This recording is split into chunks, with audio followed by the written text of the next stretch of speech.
Where is update 1.49, guys? That's what everybody wants to hear. It doesn't look like it's coming in June. It's supposed to be the June update, but there has been an update from Gran Turismo, from Polyphony Digital, to let us know when this might drop. And I predicted it might drop just after the Pikes Peak and maybe have some Pikes Peak content, but it looks like I'm a little bit wrong, and there's strong clues as to what it actually is going to be. So usually the week before the update happens on Thursday, typically, there will be a bit of a tile just kind of here behind my head telling you there will be planned maintenance, what time that'll be, and that is basically when the update drops. But that hasn't happened.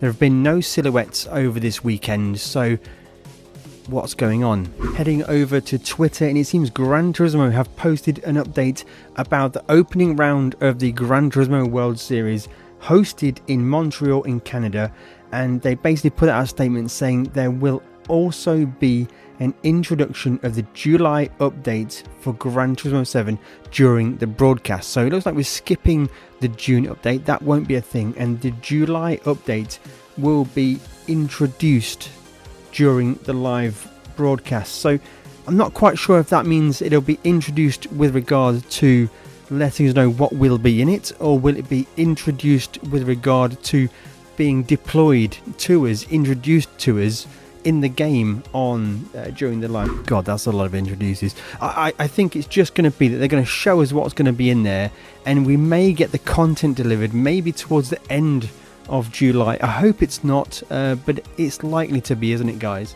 Now, the interesting thing to me is that I've discovered something which I think is almost a dead cert for which car is going to be launched in the update. And basically, looking at the Gran Turismo World Series, there are two manufacturers which support the World Series, maybe three.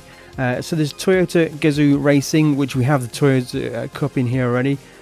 We have a very small sponsor down here for the Mazda Spirit Racing. That's more of a sub-brand of Mazda, I believe. But the big one here, the big headline, is Genesis. And Genesis and Hyundai, I think they're very close together. They're almost a twin brand, maybe two different divisions of the same thing. But Genesis and also Hyundai, they've done a lot with Gran Turismo recently.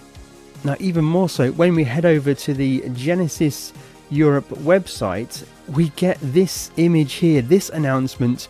It is a car we've seen in Gran Turismo already. Now, it is the Genesis X Gran VGT car in Gran Turismo 7. VGT designed specifically for Vision Gran Turismo. Gran Turismo is what a lot of these car manufacturers are doing to give their concept cars a bit of a life to them, and this is the Genesis version.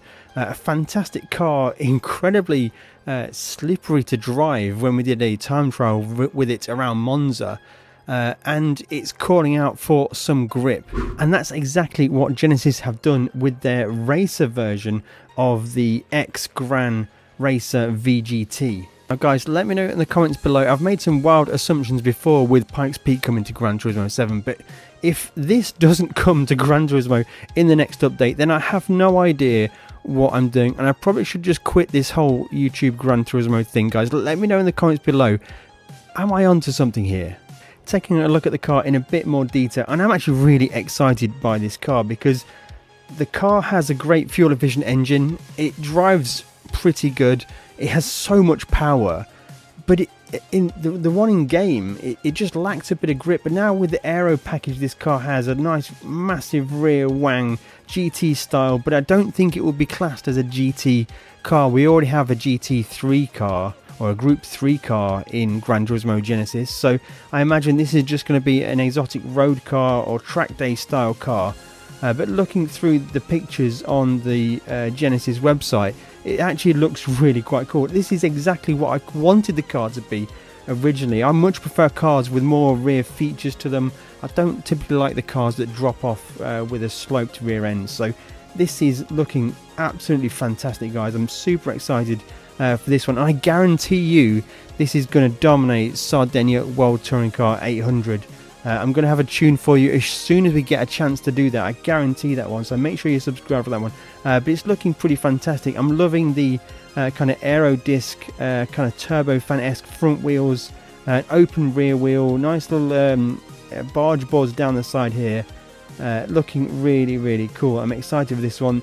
These guys look happy about it as well, and let's see how this one plays out. So guys, let me know what you think in the comments below. I think it's highly likely we're going to get a race version or a track day version of this car on screen right now that's in Gran Turismo already. Now, you're going to need some big money to buy this car when you get it in Gran Turismo 7. Let me know how much you think it's going to cost you.